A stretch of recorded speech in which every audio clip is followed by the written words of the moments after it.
Hello, everyone, and welcome back to USC Trojans on Fan Nation Podcast. I'm your host, Jacob Hare, joined by my co-host, Jacob Erlbaum. And today we have a very special guest because we're joined by the beat writer for Fan Nation who covers everything USC football related, Wyatt Allsup. Wyatt, thank you so much for being with us today. Thanks for having me on, guys. So, Wyatt, we were just talking about it. You were at the Rose Bowl game where they beat UCLA. I mean, it was probably the biggest game that USC has won at the Rose Bowl in maybe 20 years. So, what are some of your takeaways and what you see from being there in person? Yeah, I think that game definitely kind of went the way that I really expected it to from the beginning. Very high scoring, a lot of momentum swings, things like that, big plays, offenses on both sides scoring very fast. The difference for USC ended up being the turnovers, which we've talked about all year, going back to the beginning, won those games with 3 or 4 turnovers. And then you kind of saw that drop off. And then, those kind of came back around in a big spot when USC really needed them.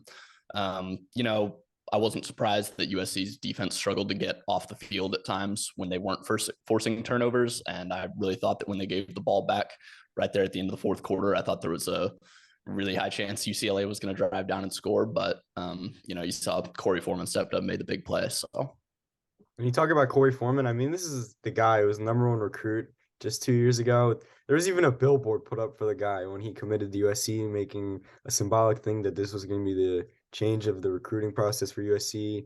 But I mean, Foreman hasn't lived up to expectations. I know he had the pick, and that's going to be a play that lives in USC history forever. Do you see any maybe potential growth from Corey Foreman in the past couple of weeks, or is this really a guy that just is not going to be able to live up to expectations during his time with SC? I think he's steadily been getting a little better. And, guys that are that highly recruited out of high school, you expect them to come in and just make an immediate huge impact. And, you'd expect him to have like a lot of sacks and tackles for loss, things like that. But, he does put in the work behind the scenes kind of. You don't see it all the time. And, he isn't even necessarily a starter on that team, but it says a lot about him and what the coaching staff thinks of him that he was even on the field for that last series. That was the biggest drive of USC's entire season, and they kind of put that all on him, and having him drop back into coverage even says a lot about how much they trust him. And it was cool to see him step up and make a play in that situation because, like you said, he really hasn't made as much of the impact that people were expecting. Absolutely, absolutely. And I want to shift over and talk about the offense a little bit. Obviously, high scoring game, 48-45 final score. And we talked about it last week. I said it, Jacob said it. If this game went to a shootout, which it obviously did, you had to be confident in USC's offense and quarterback Caleb Williams just because of how good they've been. How good of a performance was that truly by Caleb Williams? Obviously, 470 yards, 2 passing touchdowns, the interception, but still an incredible performance by him in the offense. And what does that mean sort of to come up like that in a huge game, in a huge moment on the road? Like, what does that tell you about Caleb Williams? Yeah, he's been so good this whole season. And really, I think it was the 4 games leading up to this one. He had 5 touchdowns in each of those. And, he had a career high in passing yards, I think, against Utah, and then breaks that again this past weekend against UCLA. So he's just been so important for USC. And, there's been times where drives look like they're about to get shut down. And then, he makes something magical happen out there. And that's just speaks to, what kind of player he is. And obviously massive performance for him. I think he should easily be right up there in the top of the Heisman conversation. So yeah, huge game from him, but, wouldn't expect any less. I think if you were previewing this USC UCLA game last week, you might've thought they're 2 very good teams, probably going to be close, but our quarterback, USC's quarterback, is a little better than UCLA's. So When you talk about he's right up there at the Heisman campaign, I mean, he's minus 140 on FanDuel, so that gives him the favorite. And I was doing a little statistical analysis in terms of Caleb Williams the other day, and I found that, I mean, this season aligns with 2002 Carson Palmer with 33 touchdowns, 2003 and 2004 Matt Leinart, and then 2011 Matt Barkley. Right now, Caleb Williams has 33 touchdowns. Let's say the next two games, he has 6 touchdowns in total, which is very possible. He could tie the USC single season touchdown record. So, I mean, just to come in his first year as a sophomore, break all these records, he might win the Heisman. I mean, we're a little bit out there, but we'll see going forward. I mean, he's the favorite right now. So if he could come in and win the Heisman, how big would that be for SC next year, bringing in transfers and stuff? yeah, that'd be huge. I mean, I think, whatever happens people recognize the kind of talent that he is. And it is pretty incredible that he's only a true sophomore and he has another year that he's only going to keep getting better next year. But yeah, I mean, you see what happens when you bring in all these weapons and put a great talent out there on the field. And I'm not surprised that he's had the kind of season that he has had so far. And, I think even if he doesn't win the Heisman, I think that really is going to depend on what USC's team success looks like at the end of the year. Like if USC loses to Notre Dame next week, I think that, or this weekend, that probably takes him out of the Heisman conversation. But if he goes out and then beats Oregon or something like that and puts them in the playoff picture, I think he's definitely in a good spot to win that award. So he's definitely getting the recognition that he deserves, I think. Yeah, I mean, obviously he's been incredible this year. And another player for USC, you talked about transfers and coming up big and the big players coming up in the big moments. Wide receiver Jordan Addison, what a performance by him. He had the big touchdown, 35 yards in the third quarter to give USC their first lead of the game, and then just all around great game. What did you like from Addison? Obviously, he was injured, coming back, and just to come out like this and really step up when the team needed it. Yeah, something that's been talked about a lot just these last few weeks with him off the field. I mean, he played a little bit against Colorado, but, wasn't really back into full swing. Something that was talked about a lot was just the depth of the receiver room and how well everybody was able to step up and keep the passing attack at the level that it had been at before. But you can really just see it. Like maybe it doesn't show up as much on the stats sheet, but their offense just opens up so much more when he's on the field. And he's clearly Williams' favorite target.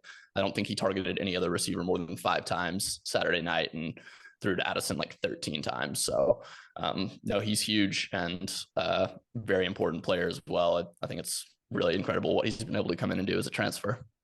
I mean, and the other big wide receiver transfer is obviously Mario Williams, who came over with Coach Riley and Caleb from Oklahoma. There's been a little bit of a mystery. And as a guy who's around the team so much as you are, I mean, can you give us a little insight on what's going on with Mario Williams? I mean, I feel like his snap count has gone down. He hasn't really been on the field during big moments in the game. So, I mean, just give us or backtrack and tell us what's really going on with him.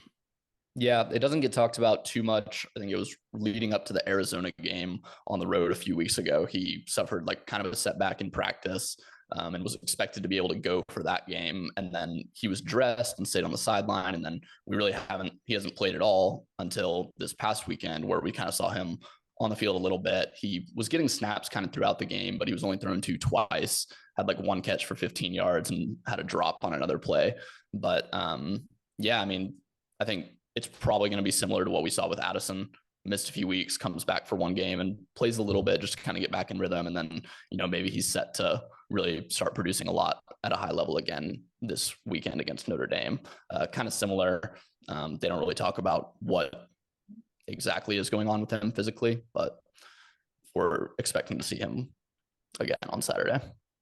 How critical is it to get Mario Williams back in the fold and healthy, and even these other receivers more involved in the offense with the potential of playing in the college football playoffs in a few weeks or a little over a month, But when you play a team, they could play a team like Georgia or a team like Ohio State that have great defenses that have the ability to take away these great receivers from Williams, especially a guy like Jordan Addison. How important is it to get these other receivers in the fold and more involved, and a guy like Williams healthy now so they're ready to step up when it might matter more? Yeah, I mean, it's definitely important. USC's kind of guys who have been further down the depth chart have stepped up a lot. We've seen a lot more of Kyle Ford recently. He had the big touchdown catch. Taj Washington's been excellent since those guys have been a bit banged up. But yeah, I mean, he's the second best receiver on the roster. You obviously want to have him out there. I don't think it's going to be super critical for him to be playing at 100% against Notre Dame, but definitely in those upcoming matchups, like if it's Oregon in the Pac-12 championship, and let's say you do go to the playoff and you play Georgia, like you're definitely going to need all the weapons you can or that you have, especially with, Travis Dye being out for the year. I mean, you talk about the playoffs, and I have to ask, how confident are you in a playoff berth for the Trojans this year? I mean, is this something that really could happen, or is this just a pipe dream at this point? I mean, I think it's definitely just within their control. Like if they win out, it's going to be hard to keep them out of the playoff because, we know Ohio State and Michigan are both in the top 4 right now, and they play each other this weekend. So one of those teams is going to have one loss and they're not going to be the conference champion from the Big Ten. So I think if USC goes 12-1 and wins their conference outright, I think they're probably going to get the nod over one of those teams. So I think unless, with the exception of maybe like LSU beating Georgia, I definitely think that USC winning out puts them in the playoff spot. Yeah, and I mean, obviously they got a lot of help with the loss of Tennessee because had Tennessee gone with one loss, do you think there was a better chance of the committee putting in Tennessee over USC or a team like Michigan or Ohio State with one loss over USC? I could have seen Tennessee, if it's one loss Tennessee who only lost to Georgia, or one loss Michigan, like I think they probably would have given Tennessee the edge over Michigan. I still don't know if they would have given USC a little more credit just for winning their conference. Even though Tennessee could have finished 11-1, they wouldn't even be playing in the SEC championship game. So I think we've seen in the past that the committee puts a lot of emphasis on winning your conference. And I think that's really what's going to give USC the edge over some of these other top one-loss schools. And I mean, granted, they win the Pac-12 championship and get to the playoff race. Who do you think they have the best chance at matching up with to actually get a win in the playoffs? Yeah, I mean, it's unrealistic. Like, they're not going to play TCU, right? Because TCU's not going to be, they're not going to be. Just in terms of Ohio State or Georgia. Right. I think they match up better with Ohio State. I think, there's, on their best day, Ohio State could be the best team in the country, but just kind of the brand of football they play, if USC gets to come in there and make it a shootout, like I think they probably have a better chance of winning that than against Georgia. I guess if you go to a shootout with Georgia, like Georgia's offense isn't as explosive as USC's, but I don't think that's going to happen. Their defense is just too good. They're too big. They can run the ball too well. I just don't really see USC even standing a chance with Georgia, really. But, anything can happen against when you put like two really explosive offenses like that on the field. So I think an Ohio State USC matchup would be really interesting, actually. Yeah, that'd be fun. Now, we keep talking about the playoffs, and that's looking a little ways ahead. I want to look forward to this week's matchup with Notre Dame. Obviously, a Notre Dame team that comes in having won 5 straight. They're red hot, and those 5 wins include scoring 35 or more points in each of them, and a 44-0 victory over Boston College last week. What is the most important thing for USC as far as shutting down Notre Dame this week? Yeah, it's interesting because it's a bit of a different matchup than kind of the games that we've expected USC to struggle with this season. If you look at the games that have been really close, it's been, Utah with Cameron Rising, and UCLA with Dorian Thompson-Robinson, and Arizona, even with Jaden DeLaura, played a phenomenal game. So it's these like mobile dual threat quarterbacks that had really posed problems for USC in the past, but that's not really what Notre Dame brings to the table. They're a big physical team. They like to run the ball. They play good defense. And, there's still a lot of talent there, obviously. They've been, they lost Brian Kelly, but that doesn't mean that all of the talent went away with him. They've been recruiting at a very high level for years. And so even though they do have a couple of really eyebrow-raising losses on their record this year, that's still not a team to be taken lightly. They're ranked number 13 right now for a reason. And you talk about the mobile quarterbacks. Actually, when doing a little research, I realized that on Pro Football Focus, USC's defense had the 3 worst ratings in the games that they faced the mobile quarterbacks against the Utah and the UCLA and the Arizona.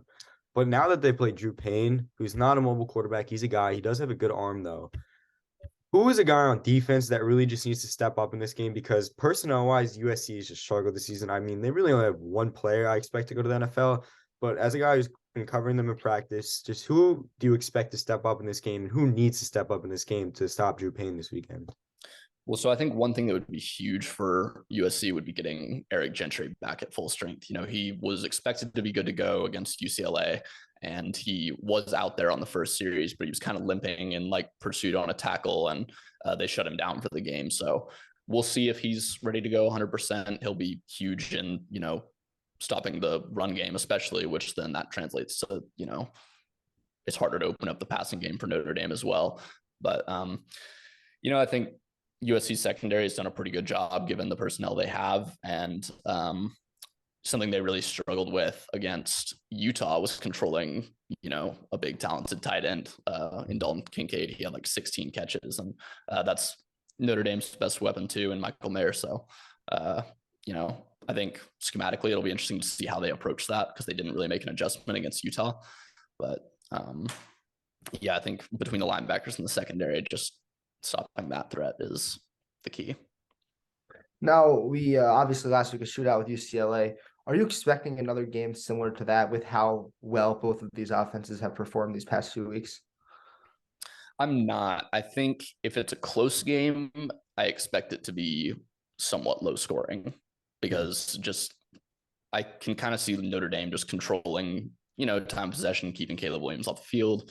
USC's offense scores so quick that, it's kind of how you have to stop them. You're not really going to stop them on the field, honestly. So if it's a close game, I think it'll probably be pretty low scoring, pretty physical, kind of chippy, maybe a little bit like the Oregon State game. But I also think there's a chance that USC, is just too explosive offensive runs away with this one. I could also honestly see USC struggling in the run game, though. I mean, I think it's just so important that they need to get Austin Jones going early. And the loss of Travis Dye, I feel like this is a game where USC's 3-7. I know Caleb Williams talks about not looking at the history, but obviously there's a history there between Notre Dame and USC. It's one of the biggest rivalries in college football. On offense, what do the USC need to do to really get going against this Notre Dame defense, who personnel-wise are not as talented as they are in the past, but they still are a good defense. And Marcus Freeman is a defensive-minded coach. So what do they need to get doing on the offensive side to get going? Yeah, we'll see how they approach it. I think last week was kind of the first game for USC this season that this whole season I've been watching their games and been like, they should lean into the run game more. And last week was the first time that I was watching them that I didn't feel like that was kind of the key to opening out the offense more. I don't think that they're going to struggle too much without Travis Dye. They obviously didn't last weekend just because that running back room is so deep and very talented. And USC's offensive line's been great this year too. But, so many weapons out there, you kind of just have to let your best player and the best player who will be on the field kind of take you over the top, and just trust in Caleb Williams, trust in Lincoln Riley's offense and all those weapons. And I think, kind of anything they do, they should be able to open it up. But I mean, that's a great point that you say that the running back room's so deep. It's just that, in my personal opinion, I feel that the drop in talent from Dye to Jones isn't massive at all. It's just the leadership that Dye brought. He's a guy right in the conference for a while. He's won big games at Oregon, and he brought that over to USC. So I just felt like that he was one of the guys who really, as Coach Riley said last week, he was one of the guys who really changed the culture at USC. So I feel like that's a major loss as they're going forward. And potentially, I don't want to jump the gun, but if they beat Notre Dame, and then obviously they're already in the Pac-12 championship, these are the biggest 3 games that USC will play in the last decade potentially. So that's just where I feel like they're going to be missing Dye on that offensive side. But yeah, his leadership is definitely the thing that you're going to miss the most. I mean, as far as on the field actually running the ball, like, you're going to be fine with guys like Jones and Riddick Brown and Darwin Barlow. But yeah, I mean, he was just kind of like the heart of the offense. And when the passing game was struggling, that was the guy you could always turn to. And, he was averaging over 6 yards a carry. Like, it definitely hurts to lose somebody like that.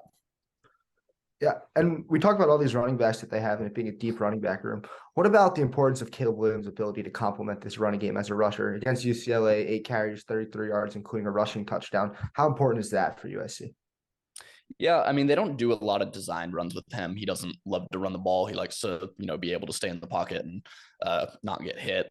But certainly the thing that he does best, I think the most important part of him is almost kind of like what you see with like a Mahomes in the NFL, is like, say it's 3rd and long or something and the pocket collapses and he's able to, roll out and extend the play and then make something happen with his arm. He's just so talented. And whether it's picking up that first down on the ground with his legs, or if it's, just buying enough time to be able to make a throw, that's definitely probably the biggest asset of his game, is just that playmaking ability with his legs.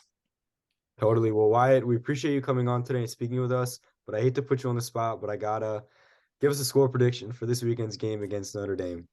Ooh, I'm going to lean in favor of a blowout, actually. I'll say 45-17 USC. I like it. It's bold. I like it. But Wyatt, thank you again for coming on, and we'll definitely have to do this again and fight on. 100%. Thanks for having me, guys.